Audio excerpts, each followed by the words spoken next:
Alléluia. Yonde liziba oeka ukakate Yesu. Tuina mikumba na biso liboso na yo moyenge bene.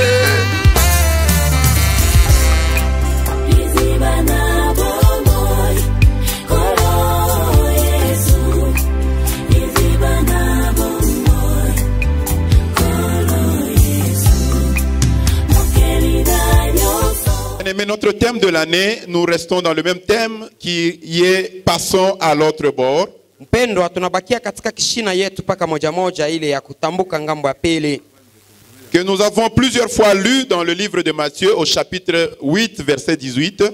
Ile tunakuwa kila mara tuko tunaisoma katika kitabu ya Mathayo. Mais dans le sous-thème de ce matin, nous allons parler de faire le bon choix. Lakini busubuhi ya leo tutasemezea juu ya kuchakula kwema. Donc notre sous-thème de ce matin s'intitule faire le bon choix. Ni ya kusema ya kwamba kishina yetu ndogo inasemezea kuchagula vizuri. Frères et sœurs, Jésus-Christ, quand il a ordonné aux disciples de passer à bord avec lui, Mpendwa, wakati Yesu Kristo aliwaambia wa mitume watambuke ngambo ya pili, parce qu'il avait traversé, kwa sababu kweli walipasha kutambuka ngambo ya mto. et il n'avait obligé personne de passer de l'autre côté. Asikukaze mtu kwa kutambuka ngambo ya pili. Chacun avait bien entendu et était libre de décider de suivre les paroles de Jésus. Kila mmoja alisikia na alikuwa uhuru kufata maneno ya Yesu Kristo. Et librement, chacun a fait son choix pour voir s'il devait passer ou non. Na uhuru kwa kila mtu alichagula kama anaweza kutambuka wala hapana. Bien-aimé, ce matin, Mpendwa, asubuhi ya leo pour venir à l'église, kwa kukuya kanisani, tu as librement choisi. kweli ulichagua pia vile vile. C'était ton choix d'arriver dans ce lieu. Wewe mmoja ulichagula juu fike hii mahali. Arrivé à l'église, tu es là. Kufika pa kanisa uko hapo. Tu es encore libre de choisir, Tena uko huru kwa kuchagula, de disposer ton esprit, kwa kuweka kabisa roho yako, de disposer ton cœur, kwa makini pia moyo wako, de voir les enseignements de ce matin. juu ya kupokea mafundisho ya asubuhi ya leo. Les conseils, l'exhortation Pia vile vile shauri na kutilia nguvu.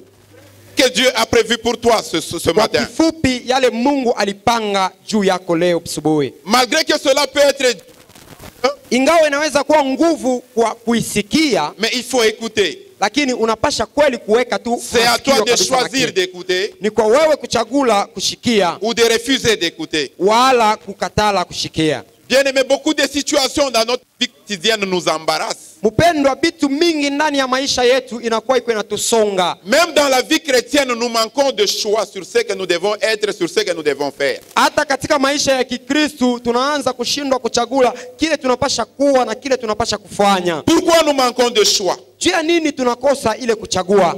Par manque d'objectif, Samoya kwa kukosa shabaha, par manque de position. kwa kukosa fashi ya kushimamia. Et qu'appelle-t-on position à ce lieu? Na nini tunaita À ce msimamo kwa hii wakati? La position peut être un lieu quelconque Msimamo inaweza kuwa fashi moya fulani où on doit être, kule tunapasha kuwa, mais on n'y est pas parce qu'on manque de choix. lakini hatuna hiyo fashi kwa sababu tunashindwa kuchagua. La position peut être une charge quelconque. Fasi pia ya kushimamia inaweza kuwa pia vile vile kitu moja fulani. Ce que tu dois faire pour ton Dieu à l'église, Kazi moja ile unaweza kumtumikia Mungu, mais tu ne sais pas choisir où être et quoi faire. lakini haujue ukue wapi na nini kufanya. Plusieurs fois, beaucoup de gens ont approuvé des choses sans être contents. Mara mingi watu wengi walikuwa wenye kuchagua tu vitu bila kufurahiwa. Des gens ont approuvé sans pour autant y avoir le cœur là-bas. Waliitikia tu lakini moyo wao haikuwa ndani ya hiyo vitu. Ils ont approuvé certaines décisions à contre-cœur. Waliitikia kubeba mipango moja fulani lakini hawakuanza tu kuifurahikia. C'est bien, cela se fait, Ni vizuri ile vitu inaweza kupitikana hivyo, mais cela crée aussi la haine, la jalousie. lakini vitu kama na vile iko inaleta chuki pia ndani mwetu. Cela crée des luttes acharnées. Iko inaleta pia vile vile bukomvi ya kimwili ndani mwetu. Et c'est vrai, nous le vivons chaque jour de notre vie. Na ni kweli tuko tunaishi ile mambo kila siku ya maisha yetu. Quelqu'un qui choisit à contre-cœur, mais après il va se à côté. Mtu mwenye kuchagula asikuanze kuipenda kisha kule kupembeni anaanza kusema sema. Ceux qui avaient entendu l'ordre de Jésus, Na wale walisikia ile oda ya Yesu Kristo, selon lequel ils devaient passer à l'autre bord, kulingana na vile walipasha kutambuka ngambo ya pili ya mto, ils ont traversé avec lui. janai wakabadilisha ngambo ile walikuwa. Ils ont évolué sous l'orientation et la protection de Jésus-Christ. Wakaendelea kumuongozaji wa Yesu Et Kristo. cela a apporté un témoignage dans leur vie. Na yale ikaleta ushuhuda ndani ya maisha yao. Accepter, c'est un choix. Kuitikia pia vile vile ni kuchagua. Refuser, c'est aussi un autre choix. Kukatala pia vile vile. Alors, acceptons de venir à l'église pour être enseignés Sasa tuanze kuitikia kukuya mkanisa juu watufundishe. et pas pour être flattés. Hapana tu waanze kukuflate, hapana. Pas dans le but de nous satisfaire personnellement. Haina paka tu bakusatisfaire we moya, hapana. Les enfants, quand on les nourrit, Wakati tuko tunalisha watoto, un bébé qu'on est en train à qui on donne la bouillie, mtoto mchanga wakati beko wanampatia bui, deux fois il ne comprend pas pourquoi on lui donne la bouillie. mara ingine mtoto asielewe juu ya nini wanampatia ile Il bui. pleure, il refuse, Samuel analia, anakatala hata il se kula. révolte, Anakatala, anatomboka. mais il doit manger Lakini anapasha kula parce que c'est pour son bien. kwa juu ni juu yake ya uzuri wake. Mon désir et le vœu de mon cœur ce matin Na kile mimi natamania asubuhi ya leo est que tu puisses écouter le message que Dieu te donne. ni wewe pia vile vile ushikie ile msemo Mungu wako anakupatia asubuhi ya leo. Aussi dur que cela sera, mais accepte d'avaler. Hata kama inaweza kuwa nguvu unaishikia kabisa machungu, lakini wewe itikia kuimeza. Nous allons nous mettre debout, nous allons lire la parole de Dieu. Tutasimamia juu na tutasoma neno. Nous la allons Mungu. lire dans le livre de Jacques au chapitre 5, Tutasoma katika kitabu ya Yakobo sura yake ya 5 verset 12 nous lisons. na shairi yake ya 12. Quelqu'un peut nous lire? 5, le verset 12, au nom de Jésus. Amen. Avant toute chose, mes frères, ne jurez ni par les ciels, ni par la terre, ni par aucun autre serment, mais que votre oui soit oui, et que votre non soit non, afin que vous ne tombiez pas sous le jugement. Nous allons passer à un autre passage. Luc 10, Tutabeba shairi ingine Luka sura yake ya 10. l'assemblée peut s'asseoir. Munaweza kuikaa. Deuxième chapitre. Tutaanzia shairi yake ya 38 mpaka 42. Tunaisoma katika jina la Yesu Kristo. Amen. Comme Jésus était en chemin avec ses disciples, il entra dans un village et une femme nommée Marthe les reçut dans sa maison. Elle avait une sœur nommée Marie qui s'étant assise aux pieds du Seigneur écoutait sa parole. Marthe, occupée à divers soins domestiques, survint et dit: Seigneur, cela ne te fait-il rien que ma sœur me laisse seule pour servir? Dis-lui donc de m'aider. Le Seigneur lui répondit: Marthe, Marthe, tu t'inquiètes et tu t'agites pour beaucoup de choses. Une seule chose est nécessaire. Marie a choisi la bonne part qui ne lui sera point ôtée. Amen. Amen. Est-ce qu'on peut acclamer notre Seigneur? Eti tunaweza kuchapia Mungu wetu makofi.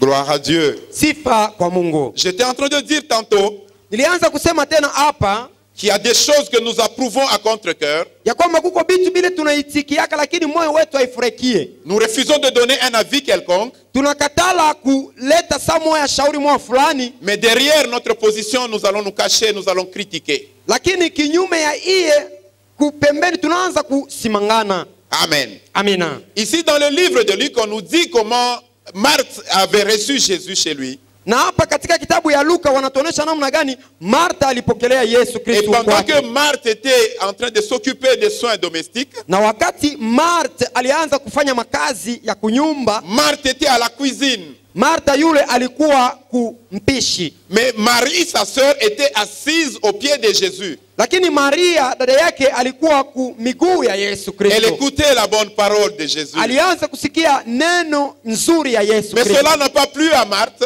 lakini yale yote haikumfurahisha Martha. qui voulait que Marie aussi soit à la cuisine comme elle. Martha alipenda Maria pia amsaidie kule kumpishi. Et cette fois-là, elle ira voir Jésus pour Na mwile dire wakati akaenda kumwona Yesu juu kuonyesha que Marie devait être avec elle là-bas. ya kwamba Maria alipasha kuwa na yeye kule kumpishi. C'est ainsi que Jésus dira, Njo pale Yesu akasema, Marthe, Marthe, Martha, Martha, tu t'inquiètes et tu t'agites pour beaucoup de choses. uko unajisumbusha na vitu mingi sana. Amen. Amina. Une seule chose est nécessaire pour Jésus, Kitu kile kiko kia mafaa c'est la bonne part ni kile Maria alichagula, que Marie a choisie. kile Maria alichagula fasi Et mzuri. cette bonne part, c'est la parole de Dieu. Na ile fasi mzuri ni neno ya Mungu. Bien-aimés, je viens vous dire ce matin que beaucoup de gens manquent de choix. Mpendo, nakia kumiambia asubuhi ya leo ya kwamba watu wengi wanakosa kuchagua. Ils s'intéressent à ce qui est inutile dans leur vie. Wanaigamia vitu vile havina na mafaa ndani ya maisha yao. Ils s'inquiètent et s'agitent pour des futurs. Wako wanasumbuka kuvitu vile vya kupita vya ole. Arrête de t'employer aux choses inutiles. Acha kujisonga na vitu vile havina vya mafaa. Ce qui est intéressant, c'est la parole de Dieu. Ile iko ya mafaa ni neno la Mungu. Tout ce qu'un homme peut te dire aujourd'hui, Yote ile mtu anaweza kukwambia leo, retiens la part de Dieu dans tout ce qu'il t'a dit. wewe unapasha kuchagua paka ile iliyo ya Mungu mule mwile Tout ce que msemo yake. quelqu'un peut te faire dans la vie, Yote mtu anaweza kukufanyia hapa mjini. retiens ce qui est utile de la part de Dieu. Wewe unapasha kubeba yale iliyo mafaa kwa upande ya Ne Mungu. t'intéresse pas à ce qui est inutile. Usiegamie kubitu bila abina na mafaa. Marthe voulait que Marie l'accompagne à la cuisine. Martha alipenda Maria akuwe pamoja naye kule kumpishi. Vous savez, la nourriture, c'est bien. Mnajua kweli chakula ni mzuri.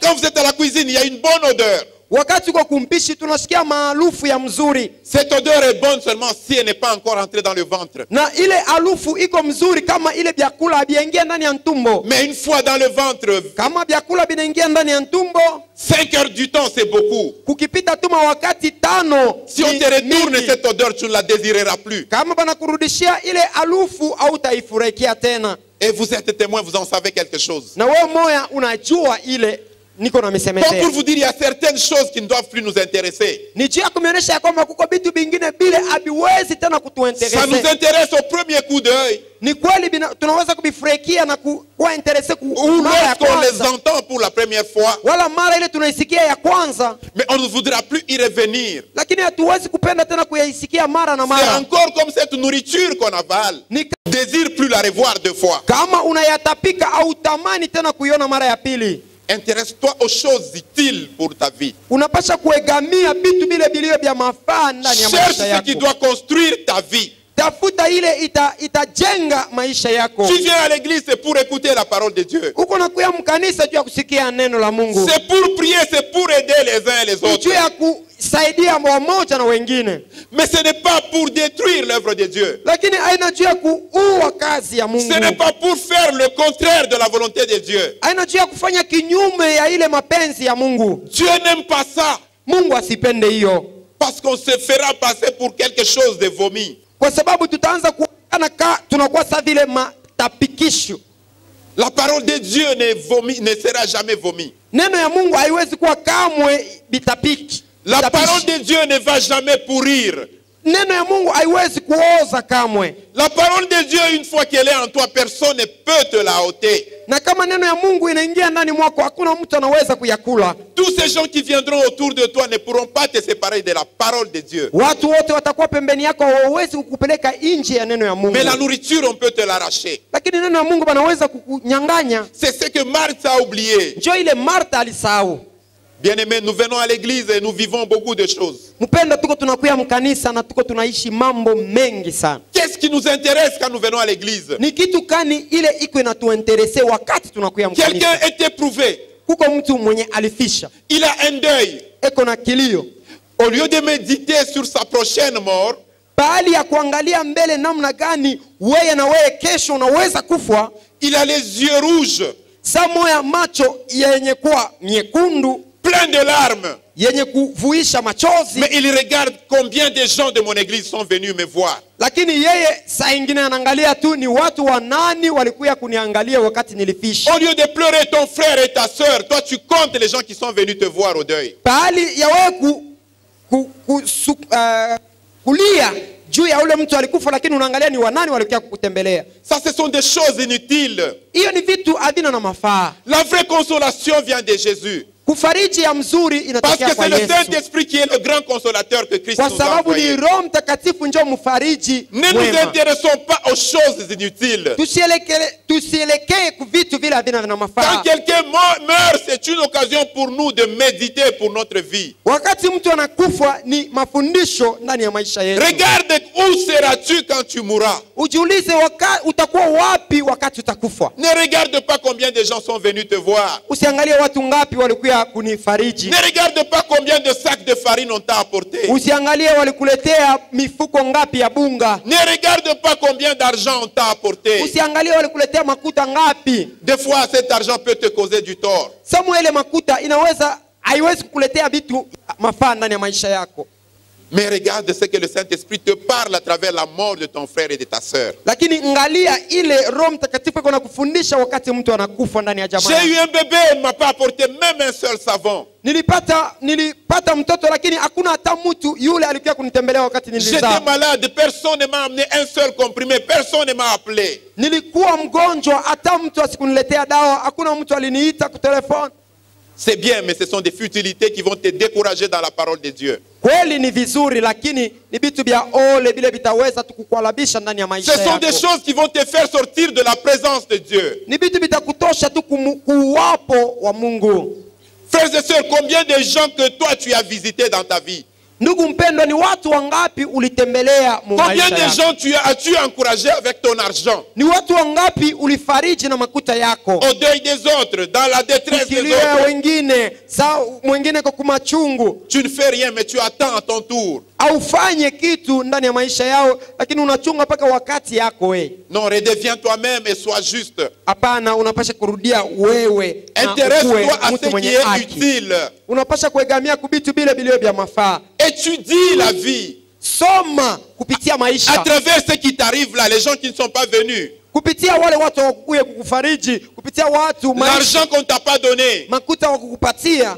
Essaye de comprendre la vie. Dis-toi, la vie est ici sur terre est inutile. Wewe inapasha kwa tu mafundisho kwako ya kujua ya kwamba maisha hapa chini ya dunia ni ya ole Parce tu. que sur cette terre, je ne trouverai jamais la vraie consolation. Kwa sababu hapa chini ya dunia sitapata faraja ya Parce que sur mzuri. cette terre, les odeurs peuvent s'envoler. Kwa sababu hapa chini ya dunia maarufu inaweza kweli Les histoires à kupepeta. manger vont pourrir et je vais oublier. Chakula ya kula kuacha kuelekezea maisha yangu. Je kuneno viens la à Mungu. l'église, je vais accepter ce qu'on m'enseigne de la part du Seigneur. Nakuya mkanisa na naitikia yale wako wananifundisha. Je viens upande wa Mungu. bénéficier de ce moment merveilleux en présence de mon Dieu. Nakuya pia vile kubenefisie ile uwapo yangu ndani ya uwapo wa Mungu.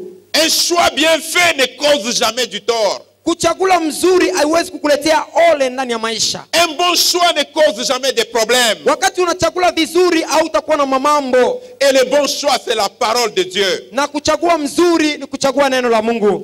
On vient à l'église pour écouter ce que Dieu a dit. Tunakuya mkanisa juu ya kusikia yale Mungu alisema. Même si cela est dur, mais c'est ce que Dieu a dit, je dois accepter. Hata inaweza kuwa ngumu, ni njoo ile Mungu anasema na mimi napasha kuyaitikia. Et cela, c'est pour mon bien et ça ne me sera jamais ôté. Na yale juu ya mafaa yangu na hakuna mtu anaweza kuyabeba. Choisir la bonne part, ça veut dire quoi? Kuchagua pahali pazuri ni nini? C'est chercher Dieu. Ni kumtafuta Mungu. C'est écouter sa parole. Ni kusikia neno la Mungu. C'est rester à ses pieds comme Marie est restée aux pieds de Ni Jésus. kubakia kumiguu ya Yesu kama vile Maria alibakia kumiguu C'est ya Yesu. rester à l'église et travailler pour ton Dieu dans l'église. Kubakia mkanisa kutumikia Mungu wako. Que fais-tu à l'église? Ni nini unakuwa kunafanya Comment ndani ya kanisa? sers-tu ton Dieu? Tena unamtumikia Mungu wako namna gani? Faire la bonne part, choisir la Kuchagua bonne pahali part, pazuri c'est s'approcher de son œuvre. ni kuchofa ku kazi ya Mungu. Et cela au bon moment. Na ile muwakati njema. C'est faire ce qui est mieux pour ta vie. Kufanya kile kilio kia mafaa juu ya maisha yako. La vie sur terre et la vie au ciel. Maisha hapa chini ya dunia pia vile vile kutayarisha maisha ya kumbingu.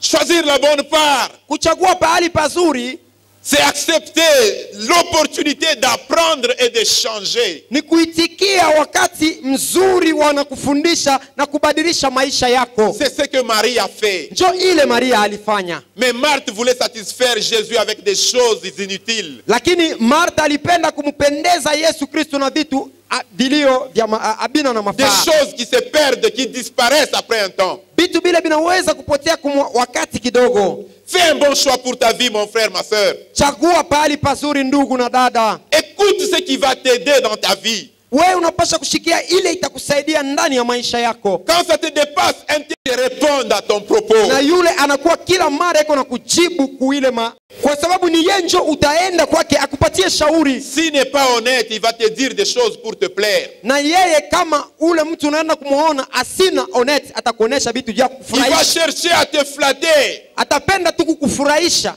Et pourquoi te flatter? Jua nini kukufurahisha? Parce qu'il sait que tu lui donnes les unités. Kwa jua anajua unamuuzia kama Parce qu'il unité. sait que tu lui donnes le carburant. Anajua ya kwamba unamuuziaka Parce qu'il sait que tu lui mafuta. donnes les habits, la nourriture. Anajua unampatiaka mangua, chakula. Il va chercher à te flatter, il ne te dira pas la vérité. Atatafuta tu jua kupendeza, asita kuonesha vitu vilio vya usawa ndani ya maisha Tu es yako. libre de faire un choix sur ce qu'on te dit. Uko uhuru kuchagua kile kiote batakuonesha mu maisha. Nous avons beaucoup de conseillers dans l'église. Tuko na washauri wengi ndani ya kanisa. Nous avons beaucoup de papas, nous avons Tuko na beaucoup wababa de wengi, mamans wamama wengi. qui peuvent vous conseiller, Wale wanaweza kukupatia shauri. qui peuvent vous aider. Wale wanaweza kukusaidia. Si vous ne croyez pas en leur capacité, Na kama wewe auitikie kwa ile si vous n'acceptez uwezaji pas wako nayo, leur talent, auitikie ile uwezaji wako nayo ya kukusaidia, lève les yeux vers le Seigneur et pose-lui ton problème, il va te répondre. njoo pale wewe unapasa kunyanyua macho yako kwa Mungu na Mungu umulize atakujibia. Vous savez, dans l'assemblée des dieux, il y a des gens qui peuvent vous conseiller. Unajua kweli katika umati wa watu wa Kristo, watu wengi wanaweza Il kukushauri. y a beaucoup de gens. Watu wengi. Moi, une fois, maman Anne m'a appelé, elle m'a conseillé, j'ai suivi, j'ai écouté, Siku moja c'était utile. mama Anne alinishauria na nikaona ya kwamba ikuwa ya mafaa na nikafuata hiyo mama alinipatia kama shauri. Voilà, déjà tu commences à dire, il a cité seulement maman Anne, il Na n'a wewe pas unaanza cité moi. kusema anamtaja paka mama Anne na mimi nampatia kama shauri asikunitae. Amen. Amina. Cela ne t'intéresse pas, ce n'est pas Hapana, ile utile. aina ya mafaa kabisa. Amen. Amina. Ce n'est pas utile, intéresse-toi à ce qui est utile. Wewe fata paka ile kuya mafaa. Ne faut pas te fâcher. Wewe usikasirike, hapana. Bien-aimé, même si les gens ne te consultent pas, Mpendo, hata watu hawakuyaki kukufuata, ne te lamente pas, ne dis pas, on ne me consulte pas pour les conseils.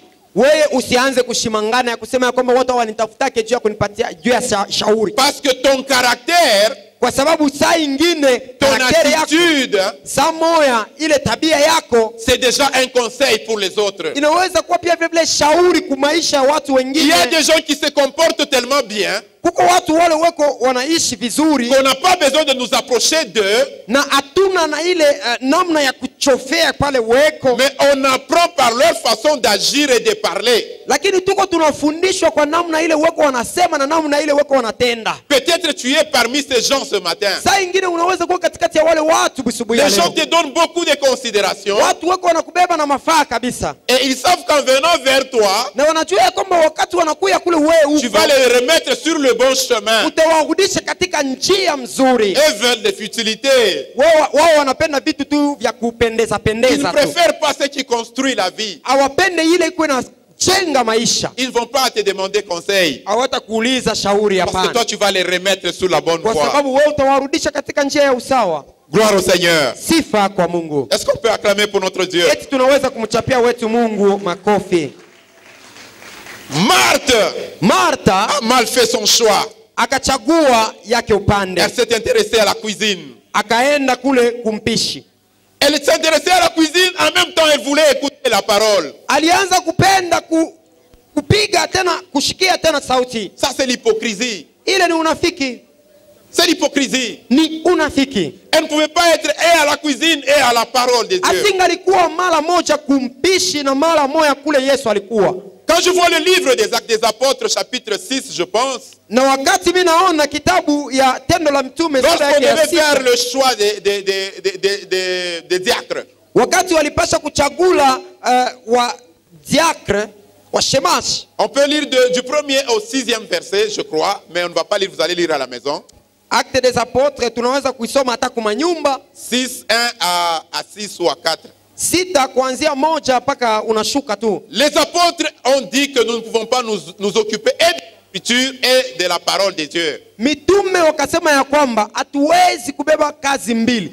Tuangalie chakula na neno la Mungu. Il fallait choisir des diacres qui allaient s'occuper de la nourriture. Walipasha kuchagula washemashi wale walipasha kusaidia mwile kazi ya Et chakula. elles devaient rester dans la parole de Dieu. Na wao walipasha kubakia tu concentré ku neno la Mais Mungu. Marthe voulait être et à la cuisine et à la parole de Dieu. Lakini tukiangalia mfano ya Martha alipenda kuchagula na kucuisine na pia vile vile kule Yesu alikuwa ku neno la Mungu. Elle est venue accuser Marie chez Jésus. Akakuya kumchongea Maria kwa Yesu. Ule banaitaka se kachonganisha. Ceux-là qu'on appelle les accusateurs. Amen. Amina. Elle est venue devant Jésus pour accuser Marie qui était sur le bon chemin, Akakuya kumbele ya Yesu juu ya croyant qu'elle allait arracher beaucoup de points auprès de Jésus. na alianza kuwazia ya kwamba atabamba manukta mengi sana. Pensant qu'elle serait ya appréciée Yesu Kristo. par Jésus. Alipenda Yesu amfurahikie kwa ile kazi yake anafanya. Alors que Marie était au bon côté. Na ile saa Maria njo alichagula upande mzuri. Bien aimé, cela nous arrive plusieurs fois dans notre vie. Mpendwa, yale natufikia kwa maisha yetu mara mingi. Nous allons accuser des hommes justes et des femmes justes. Tuko tunachongea watu walio katika njia ya usawa wa Des gens wadada qui na ont wamama. raison, mais nous allons les accuser. Watu weko na sheria lakini tunaenda kuwachongea. C'est ce que Marthe a fait. Njo ile Martha alianza kufanya. Analyse tes propos avant d'accuser quelqu'un. Unapasha mbele kuangalia mambo yako mbele wewe kuchongea mtu. Analyse tes propos, analyse ton comportement. Unapasha kuchunguza mbele vizuri tabia yako, kuichunguza vizuri. Combien de fois décourageons-nous les autres dans notre vie quotidienne? Mara ngapi tuko tunakata tamaa wala kata nguvu ya watu wengine Combien maisha? de fois soutenons-nous le mal dans l'église? Mara ngapi tuko tunasutenir mambo mabaya ndani ya kanisa? Toi, tu prends le rôle d'accusateur, de renseignant.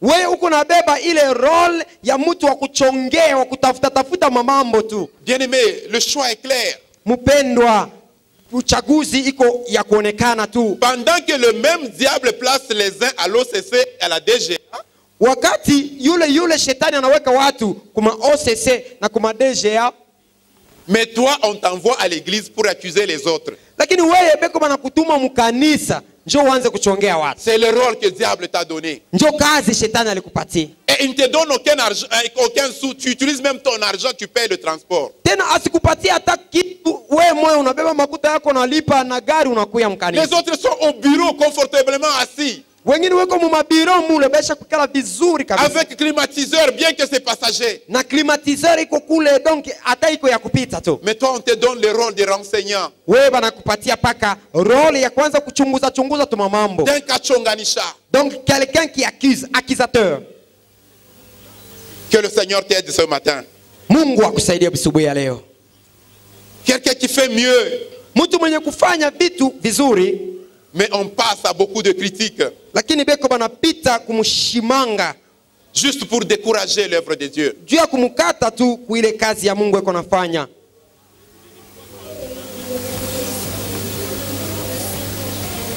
Écoute frère, Shikia ndugu, ce qu'il t'a dit, il t'a humilié. kile balikuonesha kili samoya kilikuhumilie, Ce qu'on t'a fait, c'est une humiliation. ile balikufanya ilikufezesha. Retourne là-bas, réagis, parle aussi. Wewe unapasha kurudia tena kule, wende na wewe kusema. Ça, c'est le diable qui te retourne sur cette voie. Ile ujue ya kwamba ni shetani njeko na kurudisha mwile njia. Il veut que tu détruises alors que tu étais déjà sur le bon chemin. Shetani iko napenda uwalabishe na mwile wakati ulikuwa munjia mzuri. Que Dieu nous aide ce matin pour que Mungu nous soyons akusaidie des hommes asubuhi ya capables leo. d'écouter la parole de Juu Dieu. tukuwa watu wa kushikia neno la Mungu. Nous devons éviter le châtiment de Dieu Tunapasha kukatala ile apizo ya Mungu. que nous combattons par des fausses accusations. Ile kila mara tuko tunakombana juu ya kuchongea tu kwa bongo. Car Marie avait fait ce qu'elle devait faire. Kwa sababu Maria alipaswa kufanya paka ile alipaswa Mais kufanya. parce que ça n'a pas plu à Marthe, Na paka bila ikumpendeza Martha. Marthe est vite partie accuser chez Jésus. Martha mbio akaenda kuchongea kwa Yesu. Amen. Amena. Bien-aimés, nous devons faire attention. Mpendwa, tunapasha kukeba ange kabisa. Ce matin, je supplie quelqu'un de s'approcher de Busubuhi ya Jésus. leo naomba mtu kabisa Que quelqu'un écoute la voix de Christ. ya kwamba mtu mmoja asikie Que sauti ya quelqu'un écoute Kristo, la parole de Dieu. mmoja asikie neno la Mungu. Ne suivons pas les gens qui viennent pour nous décourager. Tusianze mpaka kufuata wale watu wako natukata tamaa, Il y a des gens qui viennent à l'église pour décourager les autres. watu wako natukata nguvu, wako wengine wanakuya mkanisa mpaka mwile Pour que les kazi choses ne marchent pas, afin qu'ils disent voilà, ils ont échoué. juu vitu visiendelee kumbele, waanze kushimangana ya kwamba banashindwa. Bien-aimé, personne n'échoue dans l'œuvre de Dieu. Jua ya kwamba mpendwa, hakuna mtu yule aisha kushindwa. Si cette œuvre échoue, c'est Dieu qui a échoué. Na kama hiyo kazi inaanguka, ni ya kusema kwamba Mungu ataanguka, Et c'est Dieu que tu condamneras. ni Mungu yule unaweza Et kumkondane. condamner Dieu, c'est se condamner à la mort. Na kama huko unakondane Mungu, jua ya kwamba unajihukumu wewe mwenyewe. C'est se condamner au châtiment. Wewe mwenyewe uko unajihukumu kwa apizo. Luc 12, au premier verset, on nous dit, gardez-vous du levain des pharisiens. Luka sura ya 12 na wanatuonesha kwamba tunapaswa kujikinga na ile mpombe ile Le levain des pharisiens, c'est l'hypocrisie. Wafariseo wako wanatupatia, kwa sababu ile mpombe ya Wafariseo ni unafiki.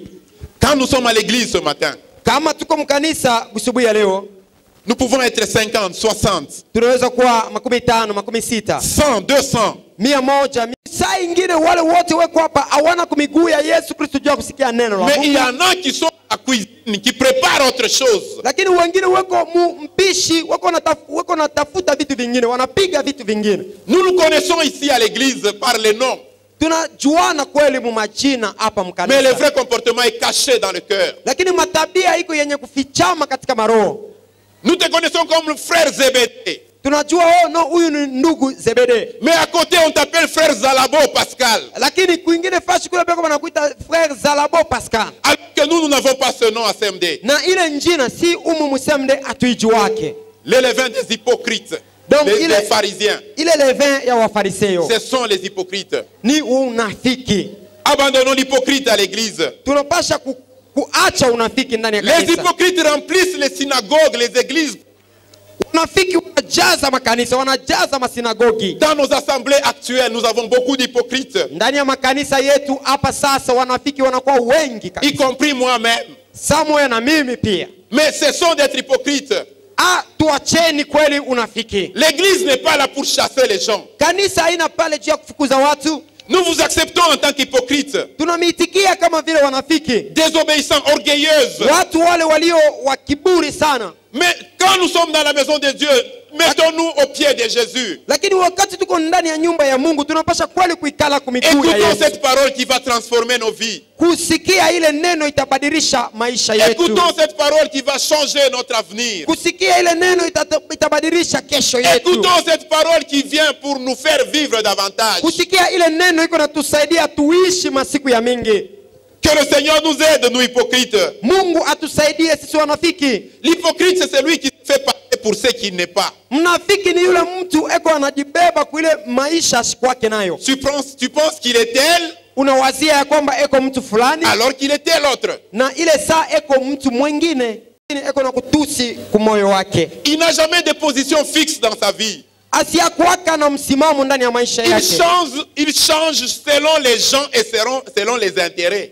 Eko anabadilisha masula kumbele ya watu na pia vile vile mabitu ile eko anatafuta ndani ya watu. Il manque la vraie couleur, c'est un caméléon. Donc eko anabadilisha marangi anakuwa sa kameleon. Il n'est ni chaud ni froid. Asina kivukuto, asina baridi. Et la Bible dit que Dieu vomira ce genre de personnes. Na Mungu na watu kama vile anawatapikaka. L'hypocrite veut satisfaire tout le monde. Munafiki iko napenda apendeze mtu wote. Quand il est avec les bons, il se retrouve. Kama iko na watu wale weko wema na yeye anajiretrouver. Quand il est avec les mauvais, il se retrouve encore. Kama iko pia na watu wabaya, eko tena anajiretrouver mule mu watu wabaya. Il travaille pour ne pas produire de fruits. Eko anatumika lakini asizae matunda mema. L'hypocrite travaille beaucoup mais pour aucun fruit. Munafiki eko natumika lakini asizae matunda. Sa présence trompe la vigilance des autres. Uwapo wake iko tu inadanganya watu wengine. Il fait semblant d'écouter. Eko nafanya sambla sana Mais shikia. l'hypocrite n'écoute pas. Lakini mnafiki kweli kwa ukweli ashishiki yake. Amen. Amina. Cas d'un médecin. Nous prenons le cas d'un médecin, un docteur. Kama tunabeba mfano ya mganga. Un malade qui va voir un médecin à l'hôpital, Na kama mgonjwa anaenda kuona mganga ku hospitali, après avoir été à Don Bosco, kisha yeye kwenda ku hospitali ya Don après Bosco, avoir été à Sendwe, kisha kwenda ku hospitali ya Sendwe, après avoir été aux cliniques universitaires, kisha kwenda ku hospitali ya clinique universitaire, il va voir un médecin dans un centre privé. anaenda pia vile vile kuona mganga katika centre privé. Docteur, j'ai mal à la tête. Anaenda namwambia mganga, niko nasikia kichwa kinaniuma. Docteur, j'ai mal au genou. Mganga, nasikia miguu inaniuma. Docteur, j'ai mal au ventre. Mganga, nasikia tumbo inaniuma. Et le médecin, sur base de tout ce que tu lui donnes comme plainte, Na mganga kulingana na yale yote kunamuonesha il te prescrit un magonjwa médicament. yako na atakupatia dawa, atakuandikia dawa. Tu prends le médicament, Na wakati utakunya hiyo dawa, tu sors content, joyeux, tu dis le médecin m'a consulté. utatoka mwenye kufurahi kwa sababu unasema mganga ananikonsulte. Amen. Amina. Parce qu'en tant qu'homme, Na kama mtu je dois être en bonne santé pour nourrir ma famille. napasha kuwa na afya mzuri juu ya kutumika na nilishe jamaa yangu. Tu sors du cabinet du médecin, Unatoka kule ku nyumba ya mganga, tu vas ailleurs. unaenda saa fasi ingine. Tu vas dire le médecin s'il voulait me tuer. Unasema ya kwamba mganga wewe tu kuniua. Le médecin m'a prescrit une overdose. Mganga aliniandikia madawa inanipita na kiasi. Mais il t'a prescrit un médicament en fonction de tes plaintes. Lakini mganga alikuandikia ni kulingana na vitu ulianza kumfasiria uko nasikia. Estoma inanilumaka siwezi Tu kuiweza. n'as pas dit devant le médecin, mais tu vas à côté pour dire le médecin, s'il voulait me tuer, il sait que je souffre de la gastrite, mais il prescrit ce médicament. Au muoneshe mganga wakati uko pamoja naye. Lakini sasa wewe unatoka munyumba kule ya mganga alikukonsulte, njoo unaanza sasa kusema ya kwamba hiyo dawa itaniua bure. Amen. Amina. Amen. Amina. Et même le médecin qui soigne Hata pia vile mganga mwenye kutunza ne va jamais tomber malade. usizani ya kwamba yeye na yeye asiangukake malali. Il te soigne parce qu'il est en bonne santé. Eko na kutunza njuu vile eko na afya mzuri. Donc c'est normal que tu sois malade et que le médecin te soigne. Ni kweli kama uko malali munganga kusaidie juu upone. Il peut aussi être malade, il ne saura pas te soigner. Na kama pia yeye pia vile vile kwa mgonjwa asiwezi kukuponyesha. Ce n'est pas parce que le médecin te soigne, tu commences à l'attendre au tournant pour dire on verra s'il ne tombera non plus malade. Wewe usianze kusema ya kwamba hivi munganga ananitunza mimi na mimi nitaanza kuangalia mbele na yeye atanguka malali wala. Lui il veut se montrer que lui ne tombe jamais malade parce qu'il me soigne moi. Yeye iko najionyesha ya kwamba asiwezi kuanguka malali juu hivi iko ananitunza mimi. Même un médecin pendant qu'il est malade, il peut avoir mal à la tête, mais il peut te soigner. Hata munganga unaweza kuwa unamuonesha mambo yako, magonjwa yako, saa ingine na yeye unasikia kichwa kina muuma. Mais un médecin qui a le coronavirus, tu ne vas pas, il te soigne. Lakini munganga yule banakwambia ya kwamba Verset 6 au verset 9. Luc 13, en commençant par le 6e verset jusqu'au 13e verset, je vais le lire au nom de Jésus. Amen. Il dit aussi cette parole. Un homme avait un figuier planté dans sa vigne. Il vint pour y chercher du fruit et il n'en trouva point. Alors, il dit au vigneron, voilà 3 ans que je viens chercher du fruit à ce figuier et je n'en trouve point. Coupe-les. Pourquoi occupe-t-il la terre inutile? Le vigneron lui répondit, Seigneur, laisse-les encore cette année. Je creuserai tout autour et j'y mettrai du fumier. Peut-être à l'avènement et à l'avenir donnera-t-il du fruit, sinon tu les couperas. 10. Jésus enseignait dans une des synagogues les jours du sabbat. Non, c'était jusqu'au 9. Amen. Que Dieu vous bénisse. Mungu amibariki. Bien aimé, ici on nous parle de la parabole du figuier. Mpendwa, hapa beko banatufundisha fumbo ya mzabibu. Un homme avait sa vigne comme un jardin, un terrain cultivé. Mtu mmoja alikuwa na pori yake kule baisha kupanda mizabibu. Où il y avait le figuier qui ne produisait pas de fruits pendant plusieurs années, 3 ans. Na kulikuwa miti ya mizabibu ilifanya miaka 3 haizae matunda. Mais le figuier n'avait toujours pas de fruits. lakini hiyo mzabibu haikuanza mpaka kuzaa. Mais quand le propriétaire veut manger les fruits, il ne trouve rien. Na wakati yule mwenye kupanda ile shamba aiko napenda kula mizabibu, akienda kule mti asikute kitu. Mais lorsqu'il a constaté qu'il n'y avait pas de fruits, il a voulu couper cet arbre. Na wakati alielewa ya kwamba mwile mti amkukue matunda, alianza kupenda kuyakata. Le vigneron qui est le cultivateur, Na yule mchunga shamba mwenye kupanda, il a dit accordons un peu de chance à ce figuier. akamwambia yule shefu yake ya kwamba tuipatie tena hii mwaka Je mbele. vais creuser autour du figuier. Nitachimba chimba mpembeni ya ile mamti. Je vais y mettre du fumier. Nitaweka ile fumier Mboleo. wala mboleo, Pour voir si ça va donner dans les jours qui viennent. juu ya kuangalia kama masiku itakuja ile mti itazaa. Et si ça ne produit toujours pas du fruit, cette fois-là, on va couper. Na kama aizae kwa ile wakati tutakata ye mti. Ce passage t'interpelle, mon frère, ce matin. Mpendwa, hiyo shairi inapasha kukugusa. Ce passage t'interpelle, ma soeur, ce matin. Hiyo shauri inapasha kukugusa Toi dada. qui es hypocrite comme moi, Wewe uliye mnafiki kama mimi, Dieu n'aime pas l'hypocrisie. Mungu asipendake unafiki. Tu occupes une place inutilement, mais tu ne produis pas du fruit. Wewe unabeba fasi mwa fulani lakini hauzae matunda. Tu es à l'église faisant semblant de travailler, mais tu ne fais rien. Uko ndani ya kanisa unabeba kazi mwa fulani lakini tumikie. Tu gênes les autres par la grandeur de l'espace que tu occupes à toi seul. Wewe uko pale tu unazuia watu wengine wale wako pembeni yako. Le propriétaire du champ va te couper. Mwenyezi wa shamba atakukata. Dieu va t'arracher. Mungu atakutukunya. Parce que tu déranges son travail, tu déranges son église, tu déranges sa maison. Kwa sababu uko nazuia kazi yake, uko nazuia nyumba yake, uko nazuia fasi yake. Et le vigneron a demandé une mesure de clémence au propriétaire. Na yule mlima mashamba akalomba kwa mwenyezi wa Il a dit shamba. laissez-moi creuser autour et mettre du fumier pour que ça donne Akasema ya l'année kwamba prochaine. unipatie kwa mashiku ingine kidogo nichimbe na niweke mboleo. C'est ce Kama que itaza. Jésus fait de nous. Jo ile Yesu eko anafanya mu maisha Jésus yetu. plaide auprès de notre Dieu.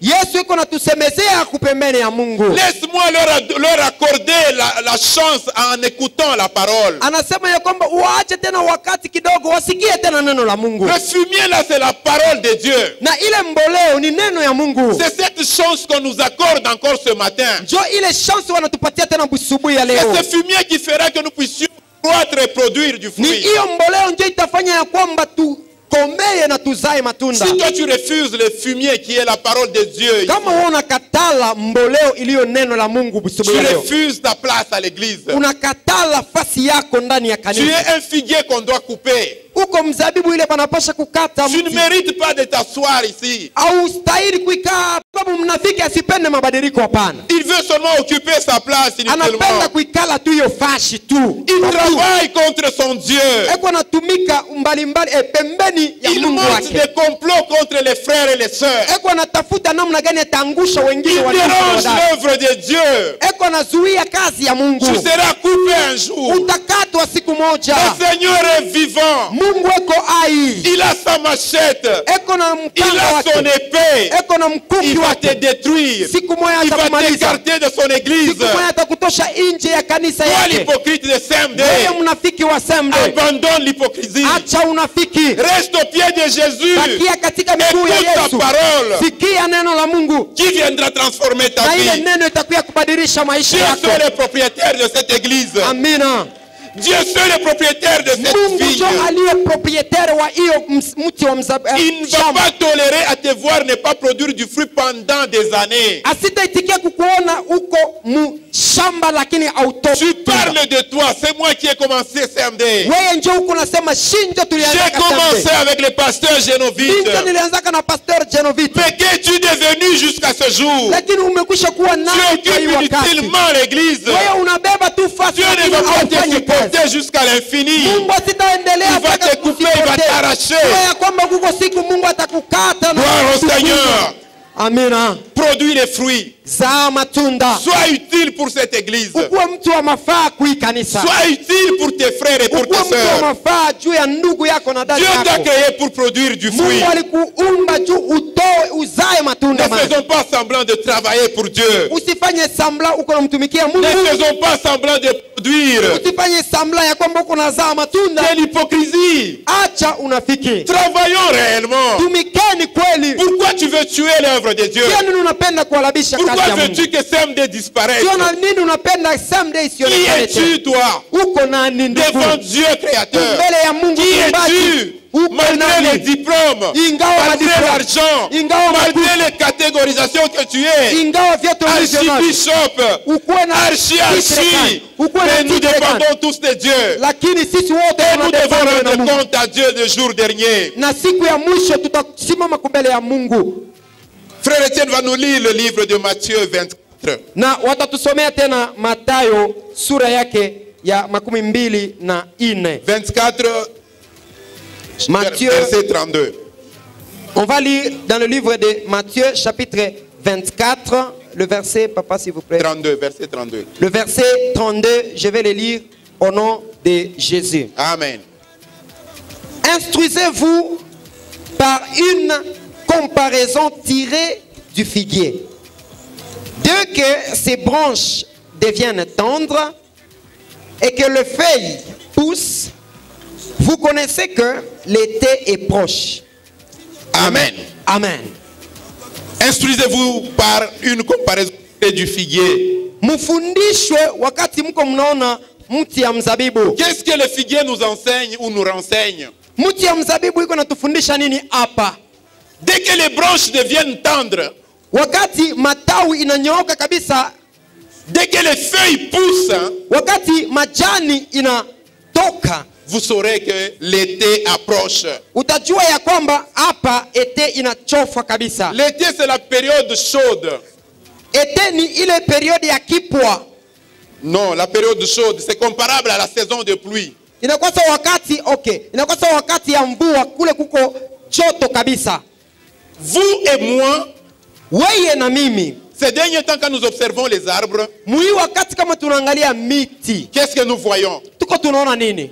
Les feuilles poussent, Tuko tunaona majani ya sasa iko inatoka. les branches deviennent tendres. Majani iko inaonekana kabisa mzuri. On voit aussi même des fleurs. Tuko tunaona hata pia vile vile maua yenye kutoka. Et on dit la saison de pluie est approchée. Na tunasema ya kwamba mvua inakuwa karibu Et kunyesha. d'ici là, on va manger les mangues. Na hapa sasa tutatafuta kula D'ici embe. là, on va manger les fruits. Hapa sasa tunatafuta kula matunda. C'est de la même façon que le figuier se comporte. Na mwile mpaka mawakati hiyo njo mzabibu naye anapasha ku. Mais le frère Etienne va encore nous lire le livre de Marc, Batatusomea tena kitabu ya Marko chapitre 11, verset 13. sura yake ya 11 shairi ya 13 na tutaisoma katika jina la Yesu. Amen. Un figuier qui avait des feuilles, il alla voir s'il trouverait quelque chose. Et s'en étant approché, il ne trouva que des feuilles, car ce n'était pas la saison des figues. Prenant alors la parole, il lui dit que jamais personne ne mange de ton fruit. Et ses disciples l'entendirent.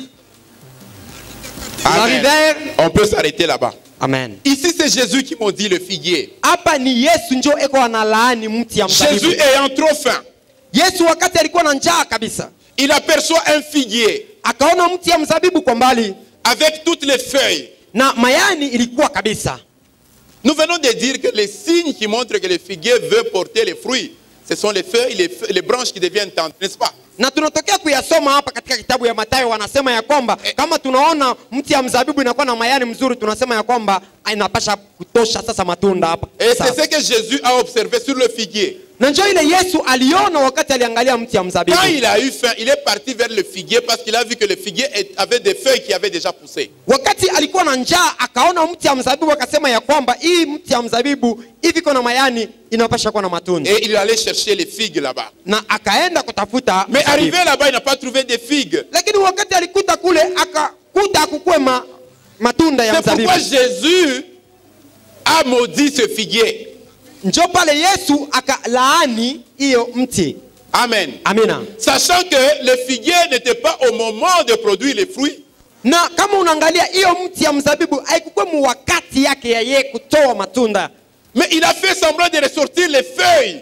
Lakini alifanya tu sambla ya kutosha majani. Et ce sont ces feuilles qui ont attiré Jésus pensant qu'il y avait du fruit. Na hiyo majani ikachofa Yesu akaenda kwayo juu ya kuona ya kwamba kuko matunda. C'est ce qui a fait que Jésus, énervé par l'hypocrisie de ce figuier, Ndio pale Yesu Kristo akakasirishwa kwa sababu hiyo mti ilikuwa mnafiki ce kabisa. figuier a fait semblant de porter des feuilles et du fruit. Ilionyesha tu sana namna iko inatoa matunda. C'est ce qui a énervé Jésus qui l'a amené à maudire ce figuier. Ndio pale Yesu akakasirika ya kwamba na akalaani hiyo mti. Jésus n'a pas maudit le figuier inutilement. Yesu asikulaani tu mti kwa bure, Le hapana. figuier a fait semblant de porter les fruits, Hiyo mti ilifanya unafiki ya kuonesha ya kwamba iko na matunda alors que ce n'était pas la saison. na haikukuwa mu wakati yao. Jésus n'est pas rancunier. Yesu asina rancune. Jésus nous apprend l'amour. Yesu yuko natufundisha mapendo. Jésus ne peut pas garder rancune contre un figuier pour le maudire plusieurs siècles après. Yesu asiwezi kubakia na mambo ndani yake juu kisha ailete tena kisha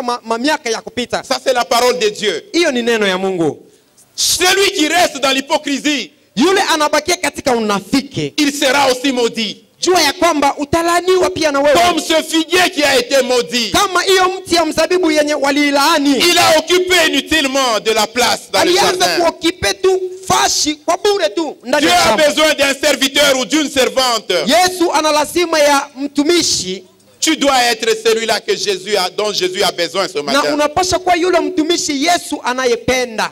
Ne Siku fais ya pas leo. semblant en détruisant son œuvre. Ne fais pas semblant de travailler, mais tu détruis son œuvre. Usifanye sambla sa kuna mtumikia Mungu lakini kuna labisha kazi ya Mungu. Il va te retirer, il va t'écarter, il va te couper. Jua ya kwamba atakutosha, atakutukunya, atakukata. Le figuier a été maudit parce qu'il a donné des fausses informations. Mzabibu ililaaniwa kwa sababu ilionesha apparence ile haikukue Il a nayo. donné des faux signes, les feuilles. Alionesha alama ya bongo, mayani. Alors cela n'a pas plu à Jésus. Le figuier a fait semblant de porter beaucoup de fruits. Lakini hiyo mti ya mzabibu ilifanya sambla sa inabeba matunda. Et il a été maudit à cause du semblant qu'il faisait. Na ikalaaniwa juu ya ile sambla ile ilifanya. Porte des fruits au bon moment. Zaa matunda kwa wakati ya kuzaa matunda. Porte des fruits au bon endroit. Zaa matunda pasi pahali pazuri. La Bible dit, on reconnaîtra l'arbre par ses fruits. Biblia inasema ya kwamba watatambua mti kupitia matunda Si yake. toi tu es le figuier mais tu n'as pas de fruits, comment wewe on nous mzabibu t'appeler figuier? na auzae mizabibu, tutakuita namna gani? Il y a deux fois certains arbres se ressemblent. Kuko saa ingine miti ingine inafananaka. Tu peux penser que c'était l'arbre alors que c'était l'autre arbre. Unaweza kuzania ni hiyo mti, saa ingine ni ingine mti. Mais ce qui fait la différence, c'est le fruit qu'on cueille à cet arbre-là. Lakini ile inachanisha ni matunda ile tunakuta ndani ya hiyo mti. C'est cet arbre qui crée la différence entre deux arbres dont on doute. Ni ile matunda ndio iko inaleta pia vile vile kuachanisha. Et on ne ndani ya hiyo mti. cherchera pas l'orange au manguier. Na hautatafuta ndimu na embe kuiachanisha. Amen. Amina. On ne va pas trouver la mangue à l'oranger. Wewe hautenda kukata embe kule kulio mti ya ndimu. Si on a besoin de l'orange, on va à l'oranger. Kama uko na lazima ya kukula ndimu On utaenda a kumti besoin ya du ndimu. manguier, on va au manguier. Kama uko na lazima ya kukula embe utaenda kumti ya embe. On a besoin d'une voiture de marque Peugeot, on achète une voiture Peugeot. Kama uko na lazima ya kuuza mutugari ya marke Peugeot utaenda Si tu as kuizina ya besoin d'une Peugeot. Mercedes, tu vas acheter une Mercedes. Uko na lazima ya Mercedes kwenda kuuliza kuizina ya Mercedes. Mais il n'existe pas de voiture qui porte deux marques différentes. Lakini hautakuta motoka moya iko na marke mbili. Sur une voiture où on écrit Peugeot et même en même temps Mercedes, Ile motokari moya banaandika Peugeot. Paka ile moya banaandika Mercedes. c'est une fausse voiture. Ile ni motokari ya Il y bongo. a de l'hypocrisie là-bas. Ujue ya kwamba ile ni chinois. Ce sont des gens qui apparaissent comme des pharisiens, Ni watu wako wanaonekana kama wafarisayo. qui viennent pour qu'on les voit, Wanakuja tu wawaone tu. qui viennent pour se montrer au devant des autres. Wanakuja tu kujionesha kumbele ya watu wengine. Non, Dieu n'est pas comme ça. Hapana, Mungu wetu Dieu hakuna veut kama que vile. nous puissions nous rabaisser. Mungu anapenda tupenda tudishushe Dieu veut que nous puissions nous humilier au devant de sa parole iweke mboleo pour produire les fruits. juu ya kuzaa matunda. Nous, les chrétiens d'aujourd'hui, Sisi Wakristo wa leo nous vivons la période de la mesure de glace. kweli tuko tunaishi katika neema, C'est le temps de la grâce. ni wakati ya neema. Jésus revient bientôt. Yesu yuko nakuja Nous hapa devons nous sasa. préparer. Tunapasha kweli Nous devons kujitayarisha, accepter qu'on creuse autour de nous tunapasha kuitikia batuchimbulie pour chimbulie qu'on mette pembeni, du fumier juu waweke pale afin mboleo que nous, figuiers, nous puissions croître et na produire du juu fruit. sisi muti tupate pia vile vile kuzaa Nous, matunda. les chrétiens à l'église, Sisi Wakristo ndani ya kanisa soumettons-nous à la volonté de Dieu. tunapasha kujinyenyekeza Écoutons la voix de mapenzi ya Dieu. Mungu. Restons Tusikie à ses sauti, pieds. tuikale kumiguu ya Yesu, Écoutons sa voix. tusikie sauti yake, Écoutons son orientation. tusikie pia njia ile aliyotuonesha, Et nous irons au ciel. na tutaenda Nous ne kumbingu, serons pas coupés. On hatutakatwa, ne se verra pas déracinés. On ne hawatatutukunya, se verra pas écartés du jardin. hawatatutupa On nje ya ne se verra shamba, pas éloignés de l'église. hatutakuwa mbali na Mais on aura kanisa, toutes les bénédictions possibles. lakini tutapata mabaraka Que Dieu bénisse yote. sa parole. Mungu abariki neno yake.